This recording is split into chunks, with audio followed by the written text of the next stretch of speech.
Good morning. It's good to see you all here today. Anybody wishing they were actually at a beach instead of in Iowa?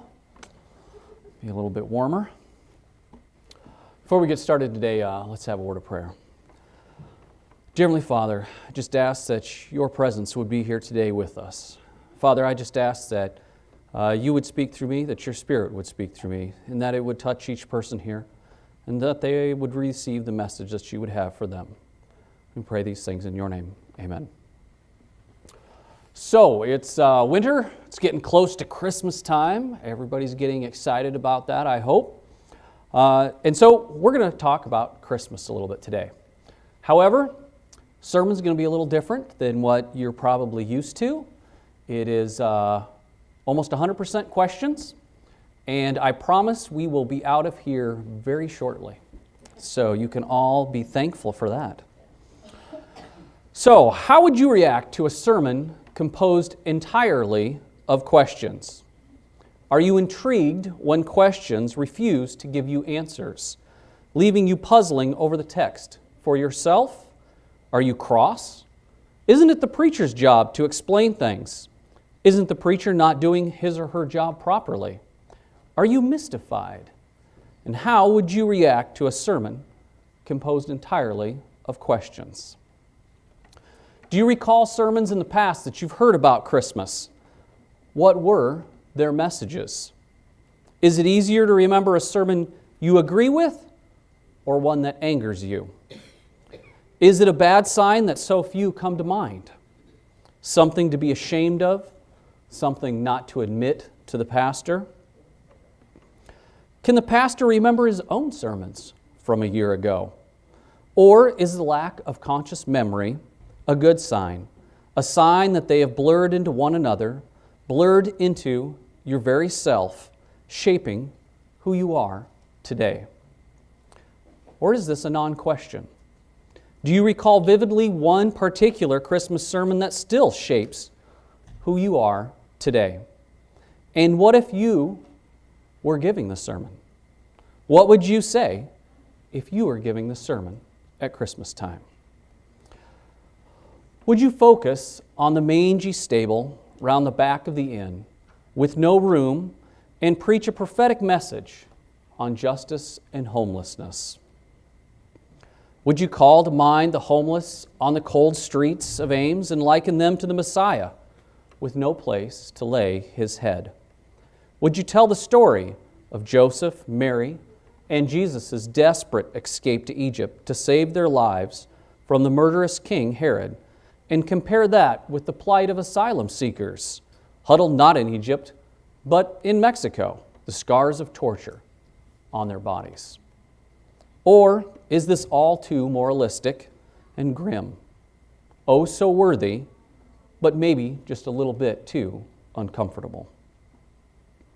What about the Prince of Peace? Could you preach on that? Would that go down better than an uncomfortable sermon on the injustices of the world? Such a needed sermon, but can you find time to write it when your own Christmases are so busy, so stressed? Can the baby Prince of Peace bring peace to the preacher, or is he only for others, for those who hear? Is it hypocritical for the preacher to preach a sermon they know they struggle with in their own life?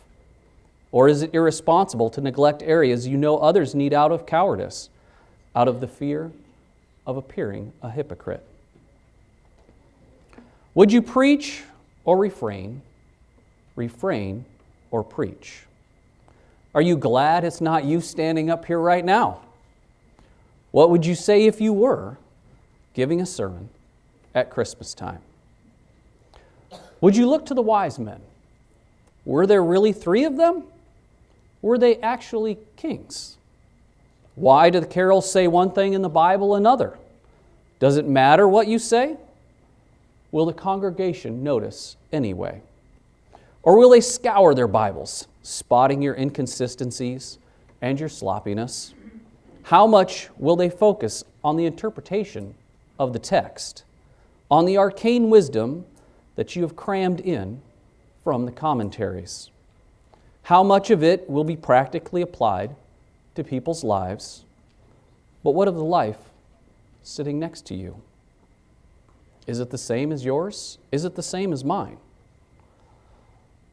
Maybe a lesson from the shepherds that is so relevant to a man at work in a city office doesn't mean anything to the teenage girl at school. Will an application about the scholarship of the wise men designed for those struggling with their exams mean anything to a retiree who left school over 6 decades ago? How can these texts be applied to the lives of so wide and varied a group of people?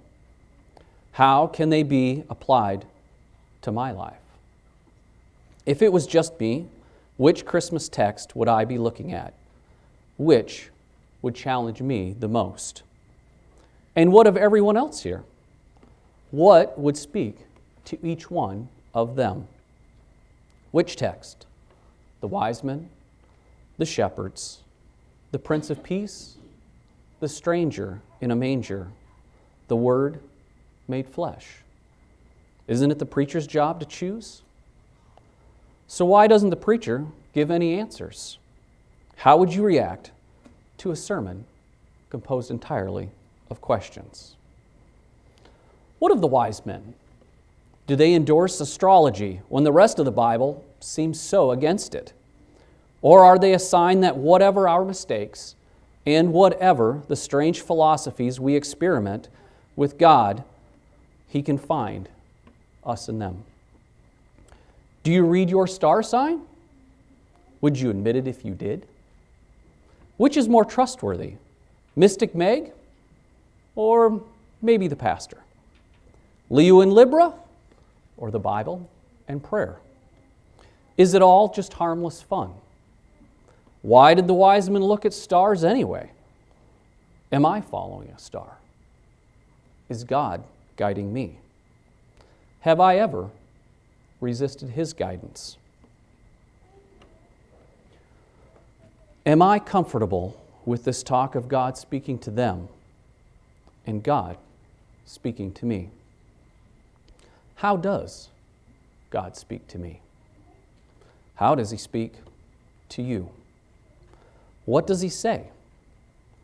What is the star that God wants you to follow? Will He call you on a journey that lasts years like the wise men's, or on a short stroll down the hill like the shepherds?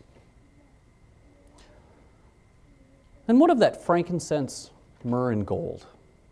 What did Joseph and Mary make of it?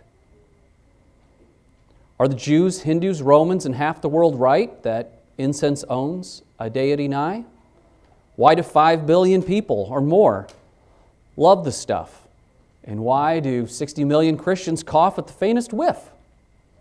What would Joseph have made of it? Or the baby Jesus? What does it mean for baby Jesus to be God?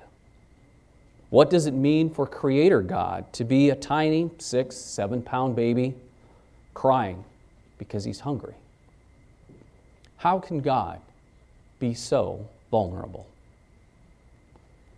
What of the gold? Was that a treasured birthing present kept to adulthood to remind Jesus of those strange visitors to His cradle?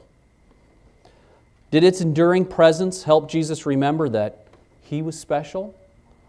He was a king with a destiny to save His people. Or did the gold rapidly go? Bribes to cross borders, to buy bread in Cairo, keeping Jesus, Joseph, and Mary alive when no one else was there to help them. What is it like to be a refugee running away from a dictator who kills little children? Can we appreciate their plight when we have so much? Do we get too many presents at Christmas time? How would our children react if they only got 3?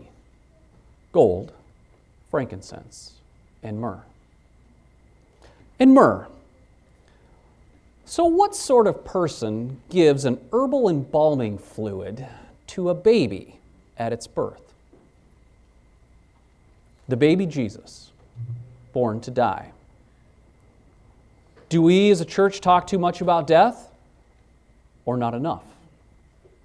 Are you comfortable with the fact that one day you, quite possibly, most likely, will die too? Does faith help you get through that truth? Or do we come here to escape from it? And one of those for whom Christians is painful, when death is not the death of Jesus on the cross, but the death of a loved one whose absence is all too noticeable around the festive table. How do you preach Christmas to them? And what of everyone else? Can one sermon speak to the lives of so wide and varied a group of people? What sermon? Maybe the shepherds offer a better solution. Do they call to mind happy memories of a childhood nativity play with lambs going baa? Or do you preach on them as the rejected outcasts, people forced into cold, smelly job nobody wants, and then rejected by the religious establishment because they have no time to be ritually clean?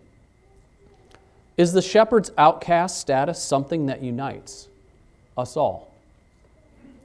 Do we all sometimes feel on the edge, unwanted and rejected by others?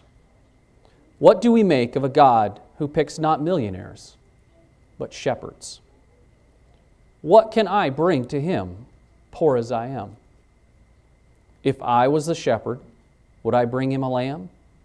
If I was a wise man, would I do my part? And yet what can I bring Him?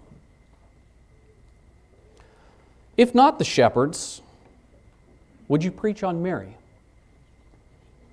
What would have happened if she had not said yes to God? Have you said yes to God? Were you ever Mary in a nativity play? Did you wish you were? Why is she the most popular one that all the children want to be? What's wrong with being a sheep? And which Mary would you preach on? The toddler Mary in the nativity play? The statuesque Mary of Renaissance art? Maybe the teenage mother, far too young to be a mom, a child with her own child? Which Mary would you preach on?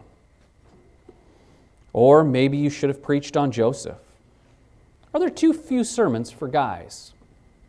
Is that why there are less men than women in church? And what of the ultimate man, the Word made flesh? What does it mean for God to be a baby, crying for His milk? And what does it mean for me and for you? Was the Word with God? Is the Word God? It says, "And to all who received Him, who believed in His name, He gave power to be children of God." What does that mean? Why do the carols harp on about that so much? Where meek souls will receive Him, still the dear Christ enters in. Be born in us today, born to raise the sons of earth, born to give them second birth. What does it all mean?